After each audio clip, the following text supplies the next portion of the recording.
Week 7. It's week 7. It's week 7. It's week 7. Week 7.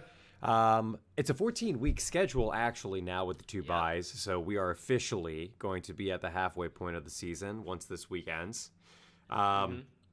We should do superlatives. We should do something where we really reevaluate what we expected to see at the start of the season and how awfully everything went. Arch Manning hype, the Cade Klubnik hype. The Cade Klubnik, 3 out of the top 4 teams are pretty much awful as far as the expectations set on them. We got a big slate of games, massive. Yeah. So we got to be quick. Okay, Brandon. I'm talking as fast as possible.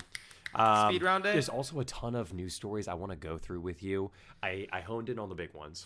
And I want to start off with what's going on at UNC. I have no clue what's going on. You sent me this tweet the other day. Apparently, there's talk in the works to reach some sort of settlement between UNC and Bill Belichick. I don't know. I've also heard the UNC athletic department also commit to Bill Belichick, at least for the rest of the season. That's what it sounded like. Yeah. Can you tell me what's going on in Chapel Hill? Yeah, there was rumblings early on in the week about parents being upset and a couple inside sources within the department saying that it's just been a mess. And then yesterday, all this stuff came out about a potential exit strategy being looked into between UNC and Belichick, and that it was just not going to happen. They also announced that the Hulu documentary wasn't coming out. They stopped filming and did all that. But then late last night, UNC did come out and they put out a statement saying, we're with Bill and we're fully committed to him and he's fully committed to us. So I don't think it's too early to make any moves like that. I do see, how it's been kind of a dumpster fire over there, but still too early. Still too early to do that. I think, I think the fear is settling in. Yeah, so nothing really has led me to believe that Bill Belichick is not necessarily not a fit for the program per se. I don't know. They should at least let the season play out at the very least. Yeah. And losing to Clemson at home in that fashion, I know that Dabo kind of took his foot off the pedal at the end of the game there, and it doesn't look good, but Clemson's still a really good team. They were preseason number 1 on a lot of people's lists. I'm going to head over to Stanford. $50 million donation to the football program. Is this what college football is like now? You said this was an anonymous donation? It was a previous player. I don't know. I don't want to say it's anonymous, but they didn't tag a name to the donation on the article I read. $50 million donation. I mean, the only terms, apparently, the article mentioned the only terms associated with it is that it has to go to the football program. So, I mean, this is, I don't know if Andrew Luck is starting to extend his reach, starting to, dip his hand into multiple pockets here. But this is what they wanted, right? When you bring in Andrew Luck and you bring in an NFL a real NFL coach to be the head coach, you draw the attention of maybe some big time alumni. Dude, I mean, they've had some huge alumni in the past. I mean, they're a huge school as it is. Yeah. Nobody's surprised. I'm not surprised by it. Does anyone know Christian McCaffrey is? This is the first domino. Yeah. I not to say, I mean, Stanford has had some interesting. Christian McCaffrey. Yeah, they've had some interesting quarterbacks. Luck. Andrew Luck being by far the biggest standout. That kid was made to play football. I'm also, I want to touch on Colorado. Coach Prime apparently had his 16th surgery.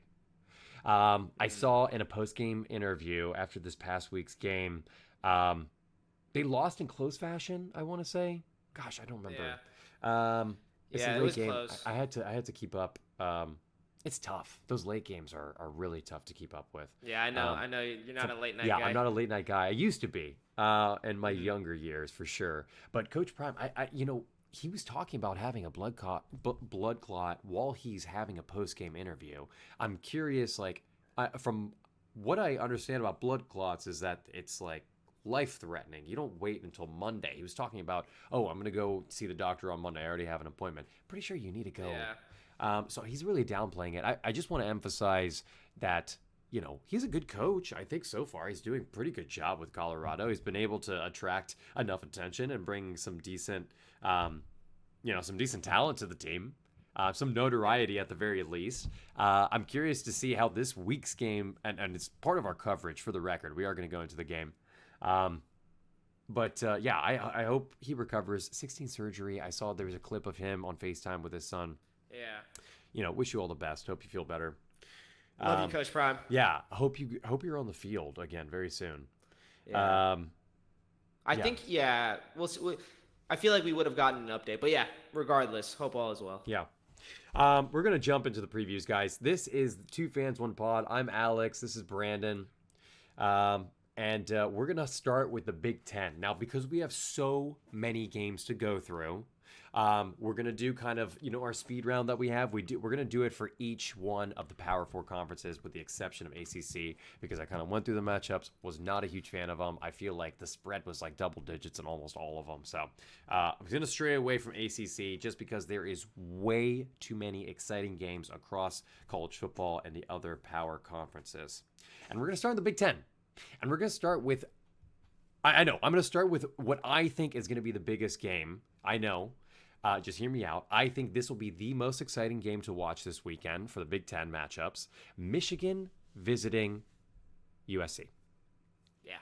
Jada Mayava, I know. Everyone's been talking about him. Low-key, he was not a preseason Heisman favorite. It's because how he ended the season, kind of took over for Miller Moss, had way too many picks. He was thrust into that role. But it's obvious the offseason has played well. His passing offense is top 5. I will say, if there's anything that's a little bit sus about Michigan's defense right now, and it's not to say it's the worst in the country, it just happens to be in the top 50, and it's the pass defense. I saw those quick RPOs. Even Wisconsin was able to get a lot of drives going and end up with points because of those short screens and the RPOs. And, I don't think Wisconsin's that talented, for the record.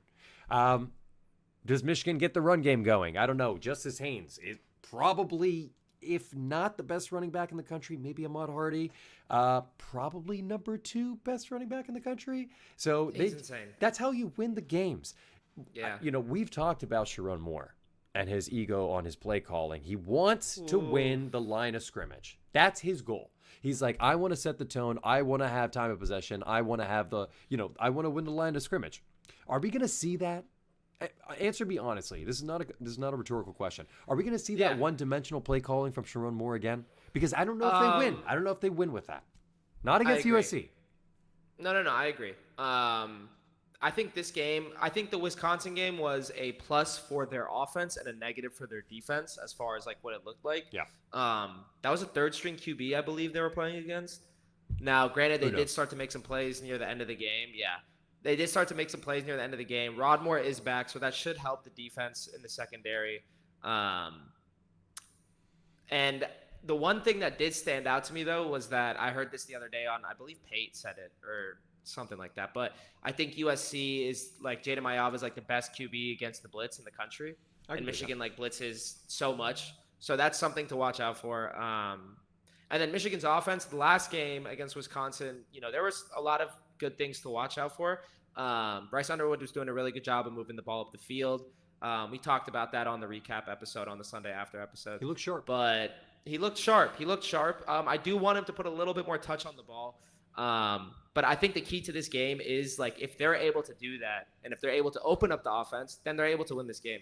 If they try to stick to their identity and run the ball, even though it won them the game last year, I don't think they're going to be able to win it this year just because of how much more dynamic USC's offense does look this year.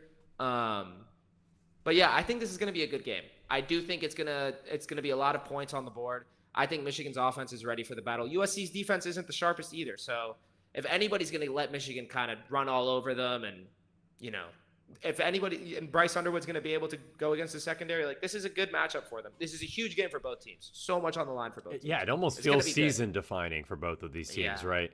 USC needs this desperately. I mean, Lincoln Riley, he's had, absurd talent. You could make the argument Jada Mayava is his best quarterback he's had at his tenure. Yeah. Here's what I see. USC? I see a night game at USC. So it's travel involved too. I see Bryce Underwood, and he's been playing better. Every game he gets better.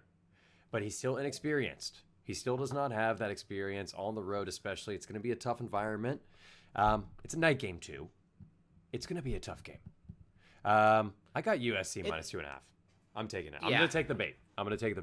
I will say, watch out for Andrew Marsh and Donovan McCulley. Both of those guys last week, they're going to be the standout receivers for sure. And they came into their own last week. And it looks like, we found our, go-to guys that can catch some balls and make some plays for us. Andrew Marsh, the true freshman, he looked great. So keep an eye out for them. If they have big games, then I think that's the key to Michigan, pulling off. They had a lot of drops last week, too. I don't know if you remember. That was. I mean, I don't want to downplay. Yeah. I don't want to downplay Michigan because they look better every single week. You're 100% right. There's still so many sloppy errors that they need to clean up on, and that's the thing that's holding them back from being, a playoff contender. A freshman quarterback, that still needs to develop some more, and a lot of sloppy play. And he's throwing these heaters. Anyway, we'll see. Yeah, we will see. He needs to be poised. He needs to be poised. He needs to do what he hasn't done from the beginning. I'm talking about from 0-0 on the clock until the end, full 60 minutes. I don't know. It's tough for me to see. Sure, and again, we've talked about this 100 times.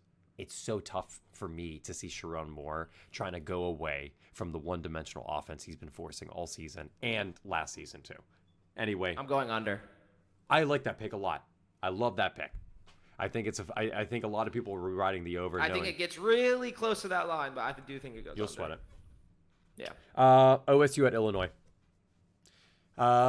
This is a fun game. Weird line for me. 14 seems like a lot. I thought it was going to open at a touchdown dog. And that's just because Illinois has shown out on offense a number of times. So why is it 2 touchdowns? Julian Sand looks sharp. Whatever. Looks good. Very good decision making. Looks very good. Let's look at his wide receiver room for a second. I mean, we don't even need to talk about Ohio State wide receivers. It is what it is. It'll continue to be what it is.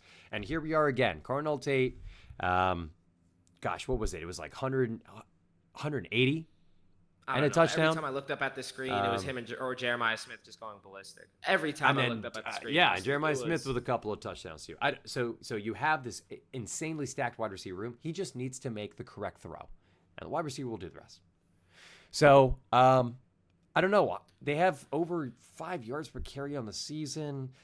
Illinois has looked exposed. Even against Purdue, there were some drives where they looked bad. Purdue did have some crucial errors on offense that ultimately turned, those turnovers turned into points, and that killed them at the end of the game. But Ohio State doesn't make errors like that. I don't think 14 points is nearly enough. I will also take the over because I think Illinois will still manage to scrounge up some points, but Ohio State runs away with this. Ohio State has not allowed a single touchdown in the red zone yet this season. Yeah, I saw that. I'm scared. I mean, I understand you're at home. It's a noon game. I don't see this. I don't see Illinois keeping up like that. I mean, I might be wrong, but I just don't see it. Ohio State minus 14. Done. Yeah, I'm going to have to ride with you on that as much as it hurts me to even say that out loud. But It's tough. It's tough. Ohio State's defense, and we've talked about this on the pod. Their defense might be better than last year.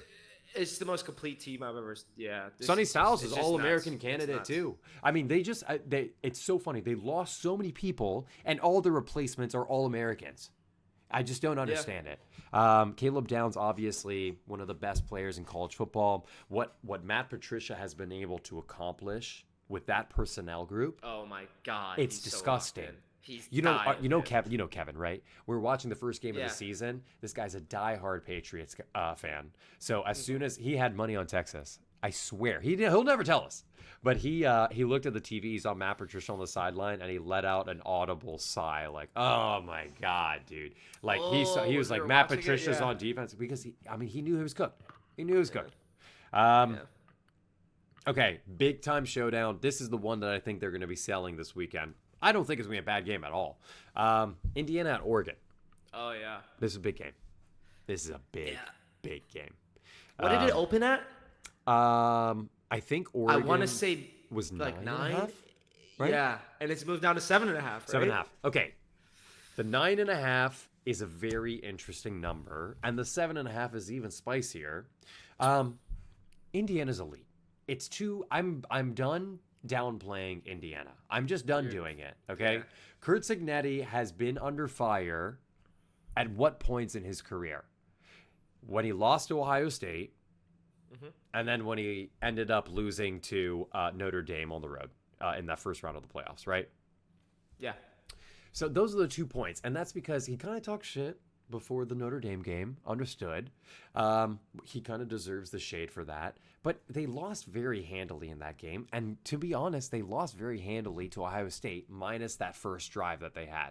They had that calculated first drive, go up by 7, 3 minutes into the game, set the tone, and then all of a sudden Ohio State comes roaring back. Boom, boom, score, score, score. Oregon is an elite team. This is a very similar matchup. I think Oregon's defense has proved itself. Dante Moore is 100% a Heisman candidate. There's no question. It's also incredibly difficult to play in Autzen. Oregon has, their home environment is actually a lot stronger than people give them credit for. I don't know. I think if Indiana wants to stay in this game, they have to get real creative. I think they have an excellent running back room. And Fernando Mendoza is playing lights out. Their turnovers are insane. Their defense constantly gives them opportunity. Yeah. I don't want to take the spread. If I were leading anything, it's Indiana. But I'm taking the over. I like the over 54.5. I think Indiana will put up the points, as will Oregon. And this turns into a little bit more of a shootout. That's how I see this playing out. Again, I like Indiana too, but I feel more comfortable taking the over. What do you think? Yeah, I'm going to have to rock with you on the over here. Yeah. I think there's just a lot of talent on both sides, and I don't know. I feel like this is the toughest offense that both defenses have faced. Yes. Dante Moore looks great. I mean, he's my favorite QB so far, for Heisman. He's my favorite to win the Heisman. He's probably that's who I would pick as of right now to win the Heisman. It's unfortunate this is a about big test John for them. Batier, really. But it is. He's the obvious candidate. It is. It's true. Yeah. But yeah, I mean, this is going to be a good one. I do have to rock with you on the over here. I'm going to have to revisit it because I am leaning on the Oregon side. It makes sense to take Oregon. They're calculated. I think they just hear all the noise. They've heard the noise too. They're like, people are already dismissing their Penn State dub. Like, it's whatever. Dan, he still has to prove himself. Yeah. I think he hears the noise. I mean, shit, dude. We saw how locked in he was at the end of that game when they were interviewing him. Oh, he was locked in for sure. He was locked in. He was locked in. So no, he's building a culture. Oregon. The culture he's built there, there's no denying it, and he does play off the media very well. He's like Kirby. He loves playing off the media and the emotion. He loves it. Yeah, no, I'm taking Oregon too. I'm taking Oregon. Okay, too. done deal. You talked yourself into it. Okay, these next 3 matchups in the Big Ten, not as big. Still want to go through them real quick. Northwestern coming to Penn State, 21.5-point dogs. We've talked about Penn State to death. I'm sick of it. I don't want to do it anymore. All I know is that if Penn State wants to win, they need to have meaningful drives. What does that mean? That means that you need to play to your strengths. That means your running backs. That needs time of possession. That means running your play action properly, winning the line of scrimmage. You have this crazy experienced offensive line. Do what you need to do. And defensively, Northwestern just happens to be one of the worst in the country when it comes to giveaways. So capitalize on turnovers. Do not let Northwestern dictate possession by running the ball.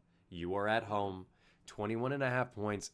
For me, I'm not going to pick. I've already told you this. I abstain from Penn State picks. But 21.5 seems like a lock at home against this team in a get-right spot for Penn State. In a real get-right spot for Penn State.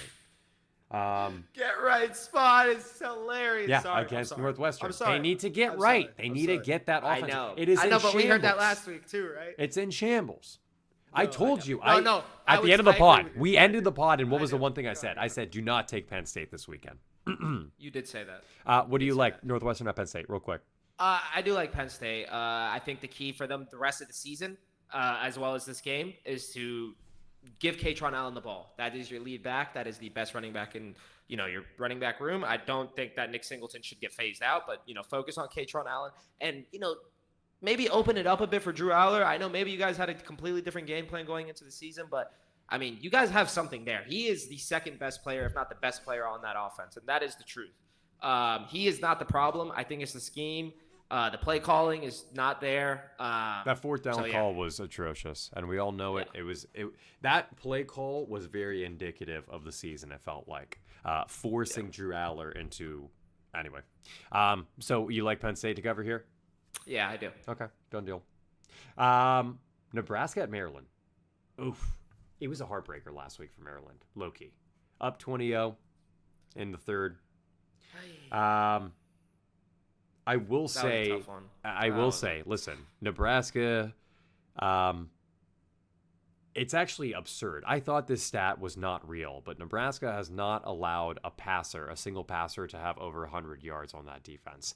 No, I needed to look into this this. year. Okay, Yeah, this is a the speed defense round looks one, really so I good. needed to look into this. I Okay. think it is suspect.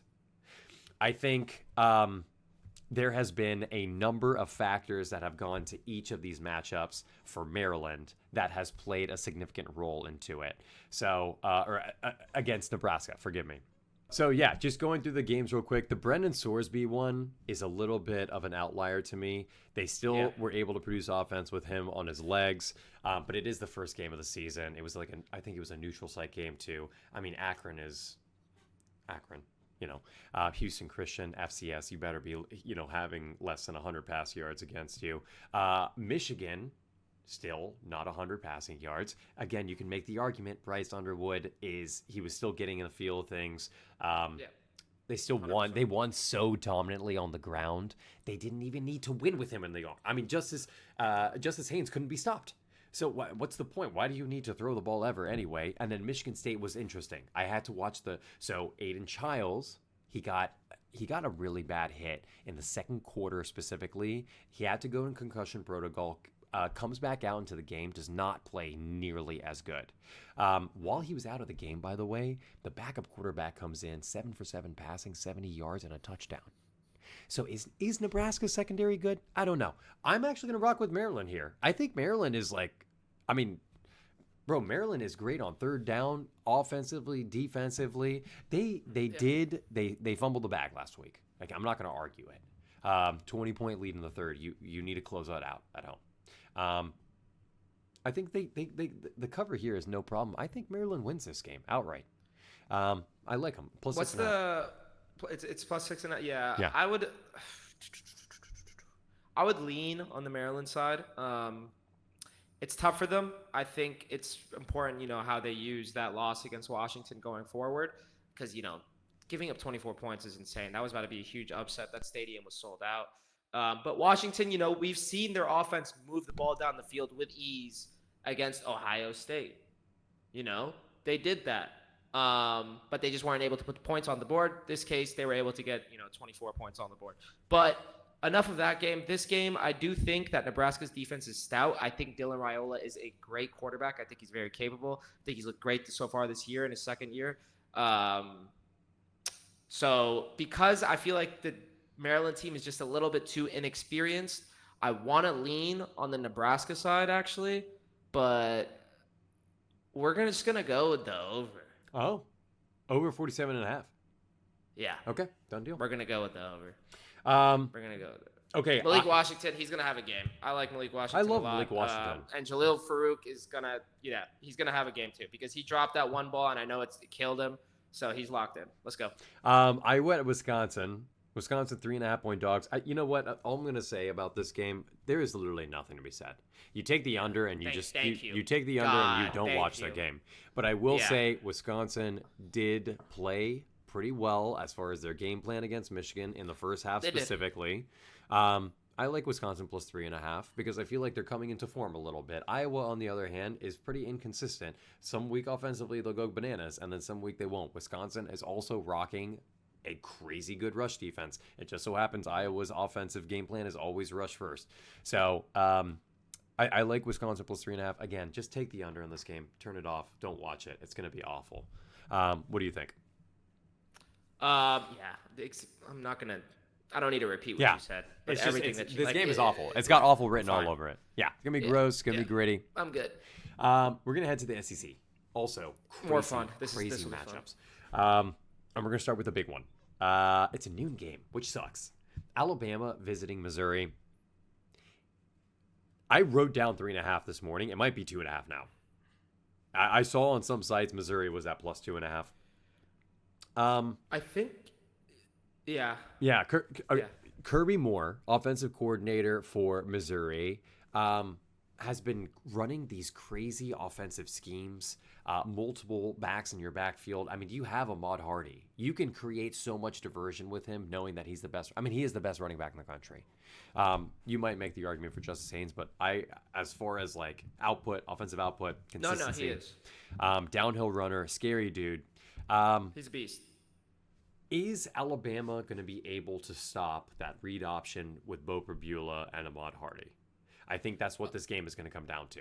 The points in the game this past weekend at Alabama that Diego Pavia was able to create space was with his legs when running the option.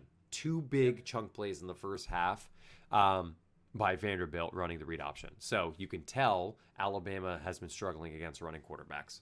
So I think with the combination of the road game, I think Alabama they've had to play some pretty intense games, some pretty emotionally draining games as well. This is their third week in a row where they have to play, with the cards stacked against them. I feel like the vulnerability will show itself. I think also Missouri coming off a bye week. Their run game is elite. Alabama's run defense is the only thing has a question mark on it. Take Missouri plus 3.5. Do not fall for it. Do not fall for the Alabama line. I think there's a lot of fingers have been pointed to this game specifically, and it kind of has gone under the radar. But with Missouri playing the way they're playing, I see this. Missouri looks really good. They look good. They look really good, and they have a great defense. The one thing I will say is so far the toughest opponent they've played, I know who they played. I know. They played Kansas, and then they played South Carolina when Lenoir's went out. Yeah, and they're in shambles. South Carolina was in shambles. Alabama, though, I think that they were super focused on that Vandy game, and I think just with the nature of DeBoer's kind of track record, like we've said before, like it's those big hyped up games that he really does dub against Georgia, against Vandy. That was, everybody had that circled, even though they may not be in the same like kind of tier as those other SEC opponents, but this year they have been, and based off the upset last year, I'm sure that was circled. But I could see them losing this game against Missouri for sure. I think that Missouri, they're super locked in. They're coming off the bye week, I believe. Yeah. So I like Mizzou as well. I think that Jam Miller looks really great, though. I'm going to be watching out for him. Last week against Vandy, he ran the ball like 22 times, had like 130 yards and a touchdown. Like, he looked really good. I think he's one of the best backs in the country. He could maybe be the best back in the country by the end of the season, just, based off his output and everything. I really do think so. But then they have Ahmad Hardy on the other side. That guy's just so sick. I mean, he's electric. He can control in the open field like no other. And that's what Missouri's really good at, is creating space and, operating within the open field. And that's, like you were saying, that's what we saw Alabama kind of struggle against. So this game is going to be really interesting, but I also am leaning on the Mizzou side. Yes. And Eli said he's going to let Josh Pate work out. You saw that? That whole debacle? I did not. Yeah. Apparently, they closed down the locker room, I believe Thursday or Friday night, whatever, the night before the game, because Tebow was coming to work out. And Josh Pate was like, dude, I'm going, like, and y'all are closed. Like, I'm like, I get my, and then Eli tonight or earlier today tweeted out, he's like, yo, we opened it up for you too. You got extended hours. Oh, wow. Yeah. So we're rocking with Mizzou. Yeah, we rock with Mizzou. That's your boy, Bo. That's my boy, Bo. I know. Oh, my God. Oh, I'm Bring sorry. him back. I didn't mean to do that. Sorry. Go ahead. Okay. Oklahoma at Texas, Red River rivalry. Let's talk about it. Yeah. 43.5 points on the over-under. They know this game is going to be it's going to be in the trenches. They said that 1.5 line is if Mateer plays. Like, that's what it was set at. Oh. So Texas would be an even bigger favorite if he wasn't. Yes. Yeah. Well, I will say this. I mean, the cards are kind of stacked against Texas here a little bit. They looked really rough last week. That offensive line looked really bad. I don't know if it's because Florida's pass rush is like that, but Arch is already not throwing great. And then you're going to add a pass rush. Oklahoma is good on defense at everything, and they are just. What feared me the most about this line is the 1.5 in the favor. I thought that was with John Mateer not playing. If that's baked in, I'm going to be honest with you. I think Texas 100% covers this spread, 1.5 points, just based on how the tail of the tape is being set up. I think I think the rivalry is probably coming out in this game. A 43.5. If they think this is going to be a defensive game, I'm going to take the home team in a one score and a one possession game. I mean, 1.5 points is nothing. With John Mateer playing. Yeah, well, John, that's what the line is indicative of. But I don't know. I personally am kind of leaning more on the Oklahoma side. I will say if Mateer doesn't play, I'm probably going to lean on the under for this game. I think that this is going to be a defensive game for sure, especially if Mateer doesn't play. But Texas has just got to get it together all around. I think people are blaming Arch too much. I think we got to kind of look at the people around him as, too. Like you were saying, the offensive line did not look good. His running backs aren't really producing too much on the ground, whether that's the line's fault or the back's fault. I mean, come on. The hype this year was really high, and so was Arch's. So I think the rest of that Texas team is a little bit lucky just because there's too many eyes focused on Arch and not the rest of the team. And people need to take a look at the rest of that team. Yeah. But I mean, who knows? Maybe last week was a big, wake up call for them, big motivator. The Red River rivalry, maybe that, they had that circled. I'm sure all the attention was on that. Yeah, let's go with Texas. Yeah. Fuck it. I like the Texas. Yeah. I like the Texas Yeah. pick. I mean, I understand the want Let's to go with lean Texas. for Oklahoma because of that defense, but Texas has a crazy good defense. They have a great still. defense. Yeah, I'm they just have a good like, for defense. me, it's like this game is you're basically betting on whether or not John Mateer is playing, which is why I almost That's the don't thing. want to take it until I have things confirmed. Yeah. So anyway, we might just wait. For now, I'm leaning Texas. Georgia at Auburn. Okay. Auburn plus 3.5 dog. This is a weird line. This is a very, very weird line. Auburn kind of had, I would say, one of the toughest stretches in college football as far as their schedule goes. I mean, having to go on the road to Oklahoma and having to go on the road again to A&M. You're finally coming home, and what do you get as a present? You have to play Georgia. So their schedule, I forgot how awful their schedule is. And they started so hot. That 3-0 start, they were clicking on offense. Jackson Arnold did not look as timid as he does now. Now, the question becomes, are they able to win the line of scrimmage and win time of possession? That's it. For me, that's what this game comes down to for Auburn. I think both of these teams have an elite run defense, so it's going to have to be one in the trenches. And then Auburn just naturally needs to play sound, fundamental football. That means no penalties. They're one of the worst teams when it comes to penalties in the country, and they always kick themselves. Listen, that defense still held John Mateer to a low point of his season. Granted, he's a Heisman favorite at the time. Also, I mean, you kept Concepcion, Marcel Reed, and Craver, pretty much, what was it, 16 points at home? I mean, that offense looks insane too. Yeah. Yeah. So I really like Auburn's defense. I think they show out here. I feel like that 3.5 points is Vegas is begging you. They're like, take Georgia. I love Auburn here. I'm feeling the over on this one, 46.5. That's kind of what I'm probably going to go with for this game. Just because, I could really see either team winning, just like you were saying. I do think Gunnar Stockton has been really good so far this year. They've been using him really great, the offense as a whole. I do wish Zachariah Branch would get just a little bit more involved, maybe. But they're winning games. They've only had the one loss to Alabama so far, so I get it. It's going to be a defensive game for sure, but I see a lot of kind of big plays kind of happening in this game. A lot of big chunk plays, some explosive plays. It's going to be fun. Night game, SEC game, but yeah, I'm leaning on the over. It's tough to play at Auburn. Florida at A&M. This is also, I'm so scared. I am so terrified. If I could, I wouldn't touch this game. But because we love you guys and you guys want the picks, we're going to give you the picks.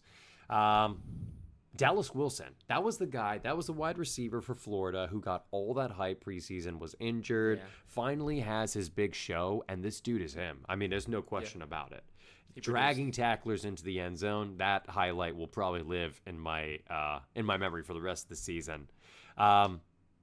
We just talked about A&M, Marcel Reed, Casey Concepcion, and then Mario Craver. The three of those are an elite offense. I don't know what's going on with Le'Veon Moss. Apparently, he's he had a slow has. start. Yeah, no, he's had some stomach issues. I looked into it. Oh, Apparently, really? yeah, he's had like, and it apparently it hinders his ability to play, which is why his snaps are so limited. They have to like Oh, utilize. I know it sucks actually. damn. That's unfortunate, man. But I mean, as a result, I think A&M's because it's tough for them to get the run game going. They're one of the worst teams in the country on third downs offensively. That's because of how the position that they're always put in on third down. It's usually a third and long. I watched the game against Auburn, even the third and short down, like Auburn was able to stifle A&M. So Florida, for me, I mean, I really look at Florida, I look at Auburn, they are so similar. Are they not? Yeah, Even the coaches are in the same exact position. They are. They're very similar. So I think because both of them have very solid third down defenses and both of them are kind of not so great on third down, both Florida and A&M, I am leaning on the under here, under 46.5. I'm going to ride him again. I'm going to keep riding Florida. I don't know what it is. I'm hoping the good DJ Lagway comes out. This is, it's obviously is on the road and they don't have the advantage of playing at the Swamp. But Dallas Wilson showed up. Jaden Baugh showed up. This team was clicking for once. What do you got? I think Texas A&M is going to kill them. I'm just going to be honest. Okay. I don't know what it is, but I think Texas A&M's defense looks great. I think they, I know it's Mississippi State, but they were on top of their ass like the entire game. It just took their offense a little while to get going, and then once they did, it was just off to the races. I mean, there's just so many playmakers on that offense. Marcel Reed is dynamic. They got the receiver room is nuts. Like, they have a top-tier receiver room in the country. And I know Florida's defense is great, too. Yeah, don't sleep on them. But I just don't see Florida putting up too many points. And I see Texas A&M taking advantage of that. I think Florida's offense is going to struggle moving the ball. And because of that, the time of possession is just going to be in Texas A&M's favor. And I could see that. For the record, I could see that. That's what I see. I could see it. So I don't think it's going to be I do think it'll be. I could see it being under, but I could see them winning by like 2 scores. I told you I don't want to touch this game. I really there's not anything I exactly. like. But That's we're here to give you guys picks. That's what we're here for. I'm talking straight, just gut feeling. I know. And all that, but and we're gonna get these last 2 games in the SEC. We're gonna speed round. I mean, I struggled with the picks. I'm gonna be honest with you. Oh yeah. South Carolina at LSU specifically. It's such a weird number. 8.5. You've seen South Carolina's schedule, by the way, right? No, why?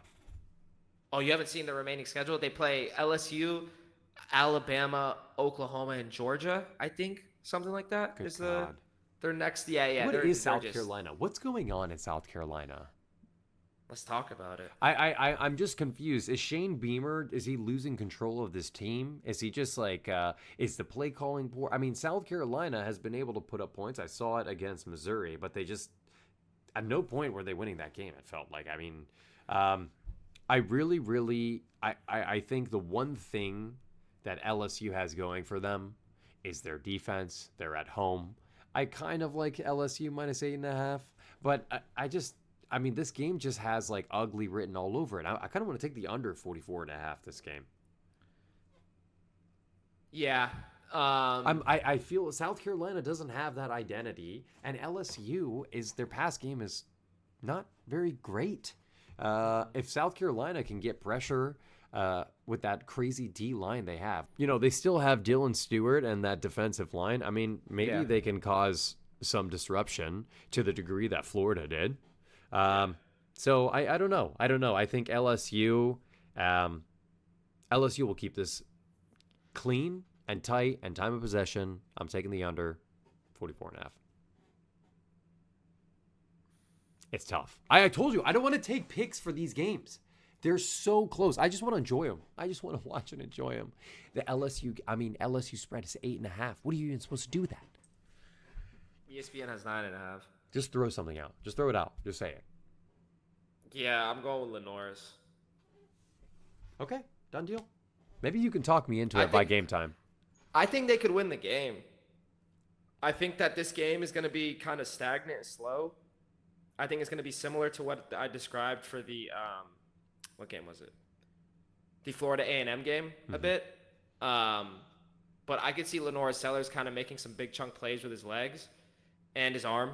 I I know they kind of killed DJ Lagway, and he had a lot of turnovers, but I think Lenore Sellers is much better and more comfortable in the South Carolina system than Lagway is in Florida. And, they've had some good South Carolina, I mean, they've played some decent opponents. They did lose against Vanderbilt. Granted, they did. That was the game where Lenore Sellers got injured, not the Missouri game. So they did have Lenore's for the Missouri game. Yeah, I'm going with South Carolina. I just want to take the under. I feel LSU's just kind of been sus this whole year. Have they not? They have. Have they not? It's just been kind of just. Didn't they just lose to Ole Miss? I haven't seen anything. Yeah, they're not. Anything. They can't produce on offense like they used to. They just can't. And there's something. I mean, last year they're winning on offense. This year they're trying to win exclusively on defense. So it is what it is. Heading over to Arkansas at Tennessee. Also a massive line, -12.5, which is why it's so tough to take this. Bobby Petrino is back. So this was before my time, the whole Arkansas Bobby Petrino story. And just to give you a very brief rundown of what happened, this guy Bobby Petrino gets named head coach, 2008, ends up actually having some pretty good seasons. Then he has this motorcycle accident, which has this weird vibe about it already. He was with a woman who wasn't his wife. Turns out there was some infidelity. I think because of the lies and ultimately the scandal that came out of it, the school decided to distance himself from Bobby Petrino, and it's like he's back. He's actually interim head coach. So Tennessee is an air raid offense. It's the spread air raid. That's what it is. Arkansas has Taylon Green. I feel like this game is going to be a shootout, which is why it's 68.5 point over under. Tennessee is also down 2 corners. I like Arkansas here. I do too. I like Arkansas. I like this a lot. I like this game a lot for Arkansas.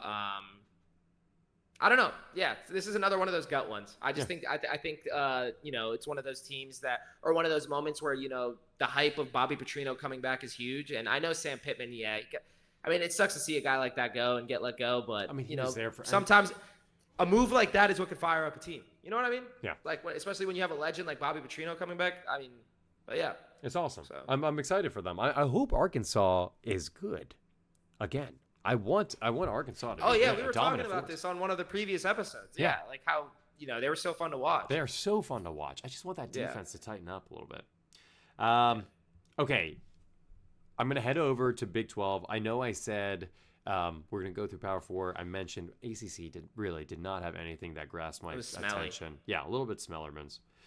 Big 12. I got two games that I think are big, and then I'm gonna speed round the last 3. So I got Arizona State at Utah. This is a 10:15 our time night game. Utah -5.5 point spread. I did not know Arizona was top 10 rush defense. Did you know that? I had no clue. And it's a run-heavy Utah team. That's the biggest matchup this game. Can Utah get that run game going? Devin Dampier has shown to be one of the most dynamic quarterbacks in the league right now, as it stands, with one exception being Texas Tech. Obviously, Texas Tech is absurdly good this year. They have bought their team, and it was worth it. They invested in that team, and it was very worth it. Their defense is absolutely absurd. So I think if you separate out that game, Utah came right back to form the next week when they played, I believe it was at Pittsburgh. No, it was at West Virginia. Yeah. So Utah just needs to do what they do best. They're number 2 in the country in third down conversions. Almost 60% of the time they convert on third down. They're also, as a result, go figure, they're 7th in the country in time of possession. Naturally, those two go hand in hand. I will say the only thing that scares me is that 2024 Sam Leavitt kind of showed a little bit versus that TCU game. Raleek Brown, that running back, also he's had over 100 yards per game. Utah needs to shut down the run game, force Sam Leavitt to throw, and I think that's how Utah will win the game here. I'm going to take Utah -5.5. I think Devin Dampier is able to not only keep the ball, but produce points. I don't think Arizona State's defense will be able to stop them. It's Rice Eccles. Yeah, I know. But I don't know. I think Sam Levitt's in form, just like you kind of ended on. No, don't do that. Don't do Arizona. He looks State. good. He looks good, man. And I know West Virginia they got beat up by Texas Tech, and like you said, they're like the best team in the country, one of the best teams in the country, excuse me. But dude, this is Kyle Whittingham versus Kenny Dillingham. I mean, I don't think old versus new. Yeah, but it's tried and true defensive first. I mean, we'll see. Kenny Dillingham has not sold me yet. He has not sold me yet. And he'll sell you this Saturday, October 11th at 10:15 Maybe Jordan PM. Tyson will go off. Let's go. We're going Arizona State. Come on. Okay. All right. Come Arizona on. State plus 5.5. Money line. Another big matchup despite the spread. Kansas going to Texas Tech. I wanted to highlight this game because it's Jalen Daniels. Obviously, I actually don't want to spend too much time on this game. I think like the biggest thing for Texas Tech, I saw that All-American linebacker, what's his name, Jacob Rodriguez. That dude is crazy. Dude, Number 17. He's so crazy. Good. He's so good. He's scary. He's so fast. He's he can play fast. off the ball, on the ball. The coverage is insane. Ooh. He got a pick, Yo. 1 pick or 2 picks this past week. He is at least one. I'm scared. Yeah. He is listed as questionable. So if he doesn't play, it's obvious what this game can turn into is a depth game because Kansas, they're going to keep trying. They're going to keep going for it on 4th down. They're going to try to do time of possession and they're going to go for touchdowns. That's just how Kansas plays. Lance Leipold has a very good version of Jalen Daniels right now. He is the most experienced, but again, we've talked about this before on the pod. Jalen Daniels on the road is just not as good. Texas Tech is also an elite team. I'm taking Texas Tech minus 14. I'm done betting against this team. I think think off of defense alone, this game is unwinnable for Kansas. I think Kansas is going to try. They're going to have to. The whole game is going to be playing keep up. Texas Tech also did not do a great job in the red zone last weekend in getting touchdowns specifically. They settled for a lot of field goals, but again, that defense did not allow Houston to score more than 1 touchdown. So, I don't know. I think Kansas is going to struggle this game. What do you got? Yeah, I agree. I think Jalen Daniels is a hell of a talent. He's so much fun to watch, but I just think there's not enough around him to get, some yardage and some positive gain to the point where they could win against Texas Tech. I think Texas Tech's defense is going to control this game, and I think, I think the offense is going to be smooth runnings for them. But yeah, I'm also going with the Texas spread on this one, the 14.5, even though it's kind of a chunky one. Yeah. But yeah, I like that one. It's a big one. It's a big number. I'm not worried about it. Texas Tech. I am not betting against you ever again this season. I promise. So good. TCU at K-State. Let's speed round these guys. K-State 1.5-point dogs. I think Kansas State has had obvious issues on offense. Avery Johnson has yet to be consistent. That rush defense also is bottom 25, but TCU is also bottom 25 on the rush offense. So they're going to try to take advantage of it. I think the one thing TCU is absolutely excellent in is 3rd down conversions. I think it's above 50%, or it might be right at 50%, something like that. It's crazy high. On top of that, they're also number 2 in the nation in takeaways. The thing is Avery Johnson is putting up points now. He is putting up points. Yeah. I think TCU's defense kind of crumbled towards the second half of that Arizona State game. They showed some serious, some serious holes. I'm going to take K-State plus 1.5. I think at home, I'm going to take the dog. Why not? Say it. TCU runs away with this one. No, I don't think they run away with it. I think this one is going to definitely be a battle back and forth. But I do like I like the quarterback play for Max Hoover a lot. I think he looked really good in that game against Colorado. Even though, granted, I know Colorado's defense isn't, the best by any means. But I haven't seen a lot out of Kansas State on either side of the ball. So that's just kind of what I'm feeling. I think that Kansas State's going to rely on the run game for sure. So we'll see how TCU does against that. But, yeah, I do like TCU to win this game. I'm a big fan of Max Hoover. And can we just talk about how the Big 12 might have the best quarterbacks in college football? Just real quick. Just think about it. As far as, overall, if you take all the quarterbacks in the – you got Devin Dampier, Bear Bachmeier, Sawyer Robertson, Max Hoover. Who else is in there? Sam Levitt, Jalen Daniels, I It's say, not hey, a bad quarterback class at all, I would say. you know what I mean? Sorry, But to say they're the best, I just best in the country is a big statement. Overall, the depth, The sheer amount of talent they have on quarterbacks. that was my attempt at a bold take, but yeah, you go Okay, ahead. all right, I take it. I like it. I like that actually. I like that take. Iowa State at Colorado. Colorado is dropped all the way to 2.5-point dogs. This is a weird line. I had to make sense of it. I had to make sense of this line. Caden Salter is a dual threat. I think that's what this line is stemming from. I think because they have the home advantage, I think Iowa State did not look good on the road last week. They're still down that depth on the secondary, and it looked weak. It looked bad. Brandon Sorsby, Nebraska held them to under 100 yards. We already went over that. Was able to slice and dice that secondary, no problem. Put up an absurd amount of points. I think Colorado will too. I think Caden Salter comes into form this game. I like Colorado plus 2.5. And as long as Iowa State is running into these depth issues with injuries. I like Colorado here. Go Buffs. Yeah, go Buffs. Go Shout Buffs. out to Dion. Hope you're getting well. Hope you get well. Hope it's nothing serious. Yeah, going with the Buffs for sure. Yeah. I like this team. They just need to clean. The TCU game, it was close till the last. They're getting second. better and better. That's what I'm saying. They are getting better and better. And they are getting better. And they cover. Yeah. Yeah, Colorado. BYU at Arizona also has dropped all the way to 1.5 points. Plus 1.5 in some books. Arizona's at plus 1.5. Noah Fafita. Talk about him.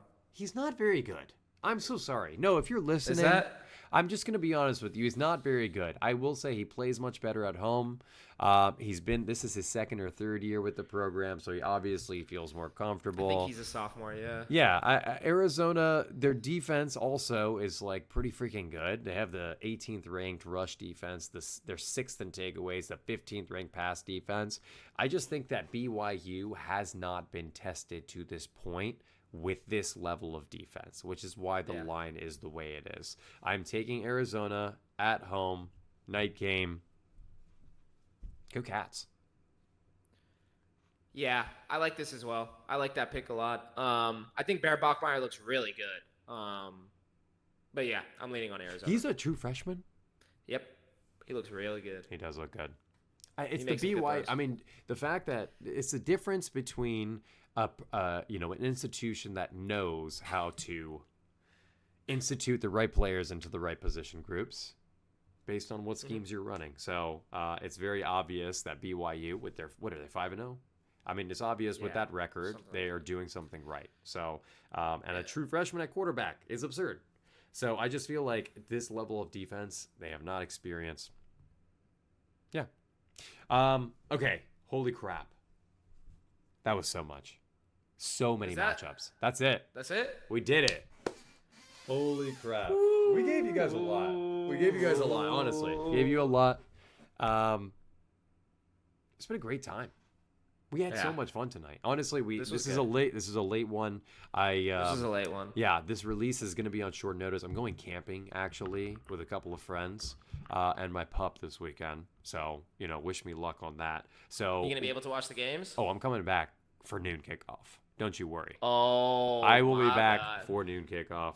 I'll be right there. Yeah, I'll be right over. We're doing a short trip. I can't really handle more than a day or two in the forest anyway. So yeah, I was gonna say I can't either. Yeah, today is Thursday. The 9th, guys. We'll be back on Sunday for the Sunday after Week 7, where we talk about how much money we lost and how much we love you guys. Please like, comment, subscribe. Even if you want to shit on us, please do. Just comment on the videos. Let us know how much you hate our takes.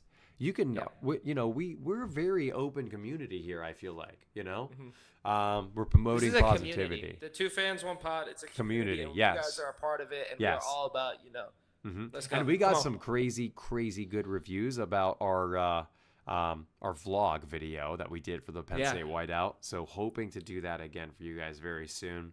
Michigan Maryland. Come on now. I wonder who you're going to take that game. That's the real question. Guys, it's been amazing. We'll see you guys on Sunday, okay? Take care. Peace out.